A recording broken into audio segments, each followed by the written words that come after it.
There was a moment in a hospital room in Switzerland when Tina Turner told Erwin Bach no. Not gently, not with hesitation, firmly, finally. Erwin had just offered her his kidney, and Tina Turner, the woman who had survived Ike Turner, 37 record label rejections, and a stroke that should have ended everything, looked at the man who had loved her for 30 years and said she would not take it. What happened in that room over the next 4 hours is the real love story that nobody ever told. To understand that hospital room, you have to understand how Tina Turner and Erwin Bach found each other. It was 1985. Tina was 45 years old, and for the first time in her life, she was exactly who she had always been meant to be. Private Dancer had sold 12 million copies. She had 4 Grammy Awards. She had just completed a world tour that broke attendance records on 3 continents. And she was completely alone. Erwin Bach was 23 years old. He worked for EMI Records in Germany. He was assigned to pick Tina up from the airport in Dusseldorf. He was nervous. He had been told not to bother her, not to ask for autographs, not to treat her like anything other than a professional courtesy. He picked her up.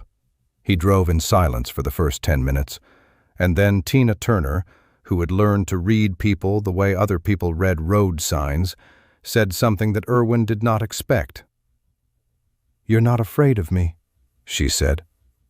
Erwin told her he wasn't. "Good," Tina said. And that was the beginning.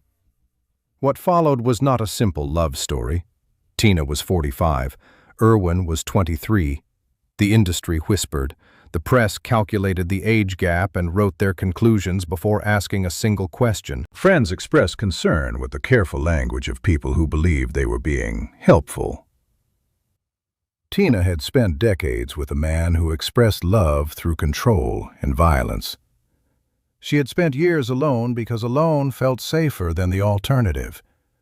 She had built walls that were invisible from the outside and impenetrable from within.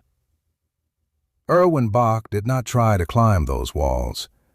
He simply stayed close to them, year after year, patient in a way that Tina had never encountered from anyone. He was there for the second world tour and the third. He was there when the press was cruel and when the industry was indifferent. He was there when Tina's health began to change, quietly at first, then in ways that could not be quietly managed. In 2009, Tina Turner had a stroke.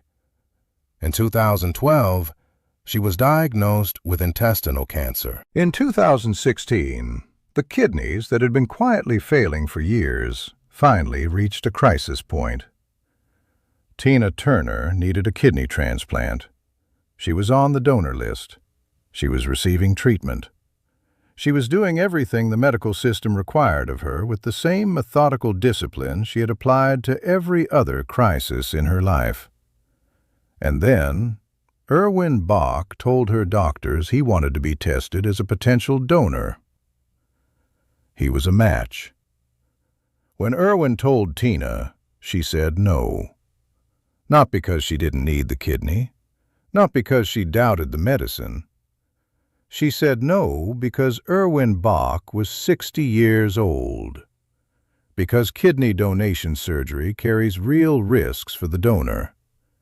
Because the man who had spent 30 years loving her with a patience and consistency she had never believed was possible, that man was not going to put himself in a surgical theater for her benefit. Erwin told her he had already decided. Tina told him the decision wasn't his to make. What followed in a private hospital room in Switzerland was a conversation that lasted 4 hours. The medical staff gave them space. The world outside that room continued without them.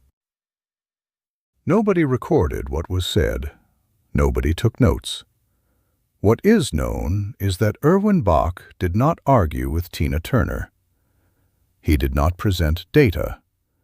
He did not make the case that the surgery was safe, that the doctors were confident, that the statistics favored a good outcome. He said one thing: "I have been next to you for 30 years. I am not stopping now." Tina Turner did not respond immediately. She looked at the man who had picked her up from an airport in Dusseldorf in 1985, who had been 23 years old and not afraid of her, who had stayed when everyone else calculated the odds and stepped back. And she said yes. The surgery took place in April 2017. Erwin Bach donated his kidney to Tina Turner. Both surgeries were successful. Tina Turner was 77 years old when she passed away on May 24, 2023. She had lived 6 years longer than her doctors had projected before the transplant. 6 years of mornings in their home in Küsnacht, Switzerland. 6 years of the quiet life she had spent decades earning the right to live. Erwin Bach has not spoken extensively about those 6 years. He has not given interviews about the surgery or the recovery or what it meant. He is, by all accounts, a man who expresses himself through presence rather than through words, which is, of course, exactly how he always loved her. The music industry will remember Tina Turner for Private Dancer and 4 Grammy Awards and world tours that broke every record they had.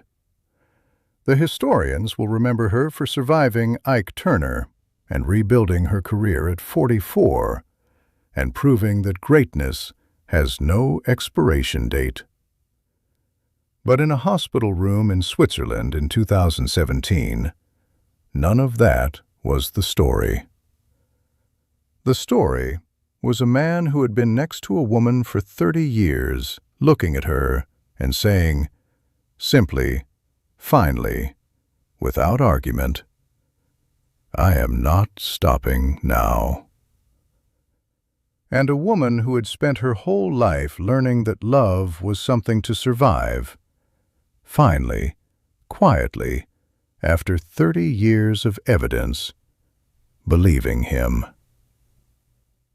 If this story moved you, subscribe. Share this with someone who needs to be reminded that real love is not a feeling. It is a decision, made again and again, for 30 years. Drop a comment below. What does this story mean to you? We read every single one.